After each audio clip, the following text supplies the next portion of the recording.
آپ نے عام شام ایک حدیث سنی ہوگی کہ یہ کیلا حضرت اویس کرنے کے لیے اترا تھا. یہ ہماری عورتوں کو بھی پتا ہے اس حدیث کا. یہ کوئی حدیث نہیں ہے.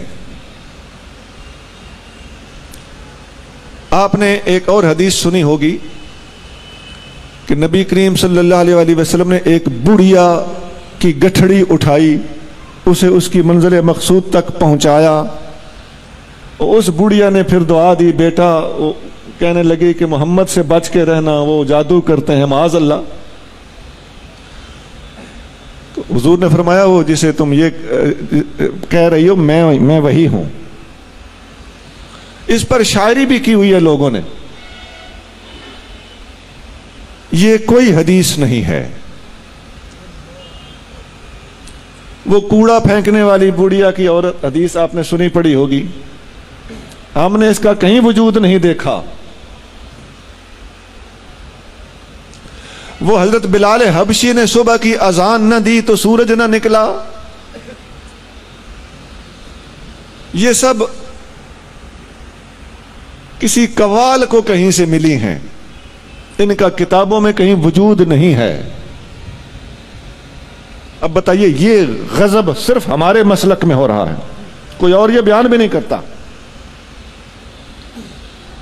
وہ ایک جنگ میں صحابہ کرام نے دیکھا کہ فتح نہیں ہو رہی تو مسواک شروع کر دیا, تو کافر کو یوں لگا جیسے منہ میں درخت ڈالے ہوئے ہیں کہ دانت صاف کر کے ہمیں کھا جائیں گے.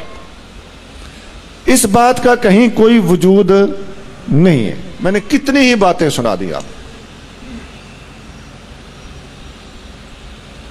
وہ حضور صلی اللہ علیہ وسلم کے پاس ایک بندہ بیٹا لینے آیا, تو وہ آپ نے فرمایا کہ تیرے نصیب میں بیٹا نہیں ہے. باہر نکلا تو امام حسین رضی اللہ تعالیٰ عنہ کھیل رہے تھے. آپ نے فرمایا 1 2 3 4.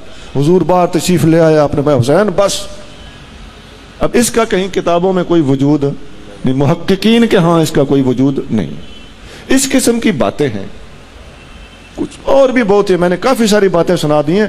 ایسی حدیثیں ہمارے ہاں, ہمارے اہل سنت کے حلقوں میں, خاص طور سے عوامی حلقوں میں اور خواتین میں, اور خاص طور سے یہ جو ہم الحمدللہ معجزات کرامات کے سب سے زیادہ چونکہ ماننے والے ہم ہی ہیں, ہماری اس محبت عقیدت اور صحیح العقیدگی سے ناجائز فائدہ اٹھاتے ہوئے لوگوں نے اس قسم کی باتیں بھی ہمارے اندر داخل کر دی. میں نے پوری احتیاط سے کام لیتے ہوئے کچھ باتیں بتائی ہیں. میرے ذہن میں اور بھی وہ حدیثیں ہیں جن کو حدیثیں کہا جا رہا ہے, وہ حدیثیں نہیں ہیں.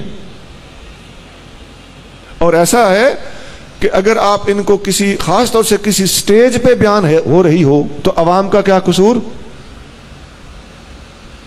میں اپنے بیٹوں سے درخواست کروں گا کہ حدیث آپ نے کنفرم کیے بغیر کبھی بیان نہیں کرنی, اور اگر کوئی بیان کرے آپ کو پتا ہو کہ یہ حدیث نہیں ہے تو اسے ضرور سمجھانا ہے. نہیں تو دین کا بہت بڑا نقصان ہو رہا ہے اور ابھی اور ہو چلا ہے.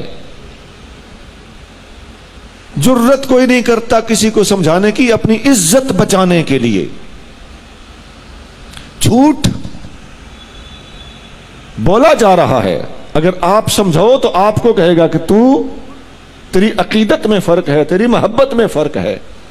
نہیں جناب, یہاں سے ہمیں کوئی راستہ نکالنا ہوگا, ہمیں یہ جرت کرنا پڑے گی, ہمیں حق گوئی سے کام لینا ہوگا.